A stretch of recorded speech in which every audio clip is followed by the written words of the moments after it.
Number 5. Seismometers are instruments used to detect earthquakes.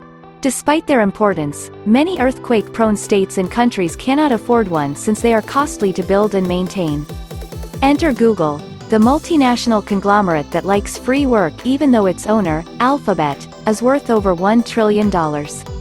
Google is currently building the world's largest and cheapest seismometer, using the two most common items out there. That's you and your Android smartphone. Smartphones make good seismometers because they contain accelerometers. That's how your phone detects whether you're holding it in portrait or landscape mode. While the accelerometer in a single smartphone is not big enough to detect an earthquake, hundreds, thousands or even millions of tiny accelerators can detect one if they work together. Google calls this program ShakeAlert.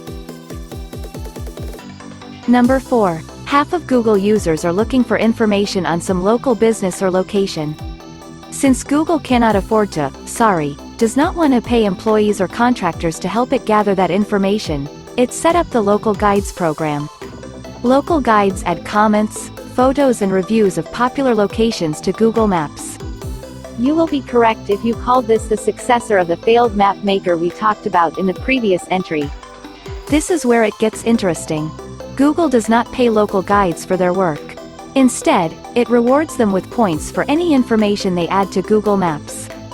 Now, what do you think happens when the local guide get enough points? They get a badge and continue working to earn more points for a bigger badge. The cycle continues until they earn the biggest badge, which is as useless as graffiti on a peeling wall. Local guides who work hard enough may also receive gifts ranging from a pair of socks to a phone case, and 1 terabyte storage space on Google Cloud.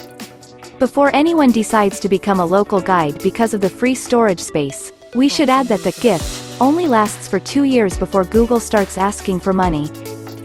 Number 3.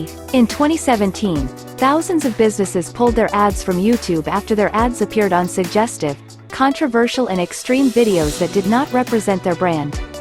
What no one talked about at the time was how those ads ended up in those videos. YouTube has a large team of paid moderators, doesn't it? Yes, it does, but they are not enough. Google will need over 50,000 employees or contractors if it ever hopes to watch and moderate every video uploaded on YouTube. That's hundreds of millions or even billions of dollars in salaries, bonuses and allowances. Since Google doesn't want to pay that money, it depends on regular users like you and me to help it moderate YouTube. Its paid moderators only step in when enough unpaid moderators, again, that's you and me, flag a video. This means YouTube will not moderate inappropriate videos unless we report them. Number 2. In March 2017, around the same time YouTube and Google were taking a beating for showing ads on controversial videos, YouTube released a feature to allow users translate the titles and descriptions of any video into other languages. As usual, this position is unpaid even though it is a lot of work. Google claimed the feature would allow video creators connect with audiences that do not speak their language. However, we all know YouTube did that to encourage more people to watch videos, which means more money for them. By them, I mean YouTube and not the creators. Number 1. Street View is a Google Maps feature that allows users view 360 degrees around a position.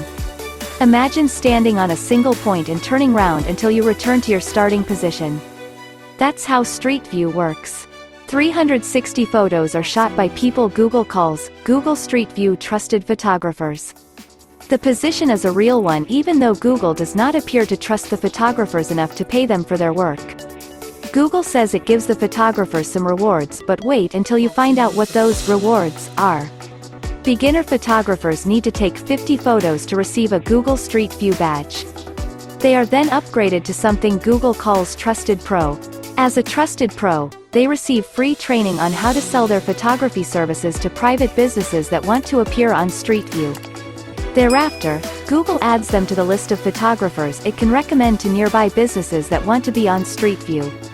The business pays the photographer for their services, and Google makes it clear that it will not involve itself in any dispute they may have.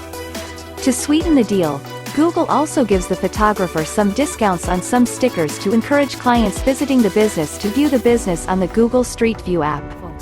If they have more money to spare, Google suggests they buy the $7.59 Google Cardboard for their client. Successful 360 photographers advise would-be photographers to bypass Google and offer their services directly to businesses that want to be on Street View.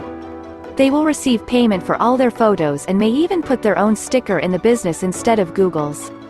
This entry is incomplete without the story of the photographer who spent $2,390 on 360 cameras, internet and other gear he needed to become a Street View photographer. What do you think Google gave him when he reached the 50 images mark? He received an offer to rent a movie for just $0.99.